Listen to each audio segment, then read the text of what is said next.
এরকম রেসিপি রান্না করার জন্য আপনাদের বেশি খাটনি করতে হবে না। একদম ঘরোয়া উপকরণ দিয়ে আপনাদের আমি এই রেসিপিটা রান্না করে দেখাবো। তাহলে চলুন রান্না করাটা শুরু করা যাক। বাই দ্য ওয়ে, আমি জয়, আপনারা দেখছেন জয় সুইট ফ্যামিলি। রান্না শুরুর আগে আমি কিছু মশলা তৈরি করে নিয়েছি, যেমন লঙ্কা বাটা, আদা বাটা, আর এটা হচ্ছে রসুন বাটা, আর এটা হচ্ছে জিরে বাটা, আর এটা হচ্ছে পেঁয়াজ বাটা। আমি এখানে প্রায় 500 মতো চিকেন নিয়েছি। আমি তোমাদেরকে জাস্ট রেসিপিটা দেখাবো বলে এবার সামান্য হলুদ দিয়ে আলুগুলোকে মেখে নিতে হবে। দেখতে পাচ্ছ হলুদগুলো দেওয়া হয়ে গেছে। এখন আলুগুলো একটু মেখে নেব। তো হলুদ দিয়ে আলুগুলো মাখা কমপ্লিট। এবার একটা পাত্রে সামান্য তেল দিয়ে এটা গরম হওয়া পর্যন্ত আমরা 1 মিনিট অপেক্ষা করব। তো ফাইনালি তেলটা গরম হয়ে যাওয়ার পর তারপরে এই তেলে আলুগুলো দিয়ে দেব। এখন দেখছো তেলটা গরম হয়ে যাওয়ার পর তো আলুগুলোকে ভেজে নিচ্ছি। আলুগুলো ভাজা কমপ্লিট হওয়ার পর আলু ভাজাগুলো নামিয়ে নেব।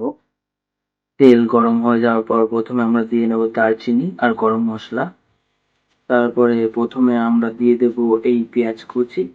পেঁয়াজ কুচিগুলো ভালো করে ভাজবো যতক্ষণ না এই পেঁয়াজগুলো হালকা কালো কালো হয়ে আসছে, ততক্ষণ আমরা একটু ভাজতে থাকবো।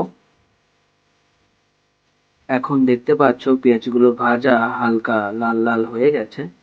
পেঁয়াজ ভাজা হয়ে যাওয়ার পর তারপরে যা মশলা রয়েছে সব এক এক করে দিয়ে দেব। আপনাদের প্রথমেই বলা হয়েছিল যে এখানে কি কি মশলা রয়েছে, তো সেগুলো এক এক করে দিয়ে দেব।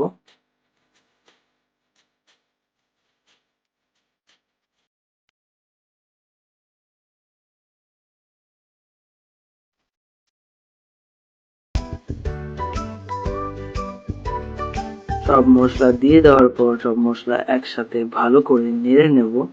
তারপর অল্প করে সামান্য হলুদ দিয়ে দেব। তারপর সানরাইজ লঙ্কার গুঁড়ো মিশিয়ে দেব। তারপর সবকিছু একসাথে মিশিয়ে ভালো করে নেড়ে দেব।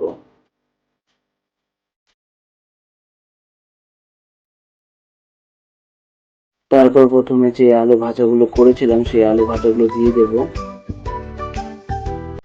দিয়ে তারপর ভালো করে নেড়ে নেব। তারপর 1 টেবিল চামচ নুন দেব, 2 টেবিল চামচ নুন দেব। তারপর চিকেনগুলো রাখা ছিল সেই চিকেনগুলো কড়াতে দিয়ে দেব।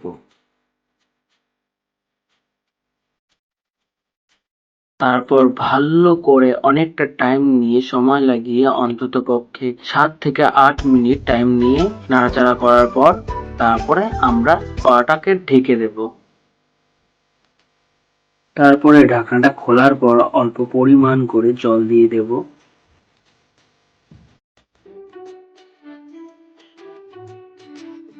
জল দেওয়ার পর আবারও আমি ঢেকে দিয়েছিলাম, কিন্তু সেটা তোমাদেরকে দেখানো হয়নি, তখন ভিডিওটা করতে পারিনি, তাই আপনাদের দেখানো হয়নি।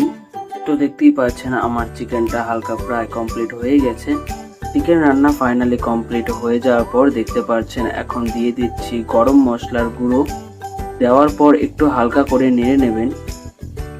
আর দেখতেই পাচ্ছেন আমার চিকেনটি প্রায় রান্না করা কমপ্লিট হয়ে গেছে। যদি ভিডিওটি ভালো লেগে থাকে তবে like, comment, share and subscribe করতে কিন্তু ভুলবে না। ধন্যবাদ।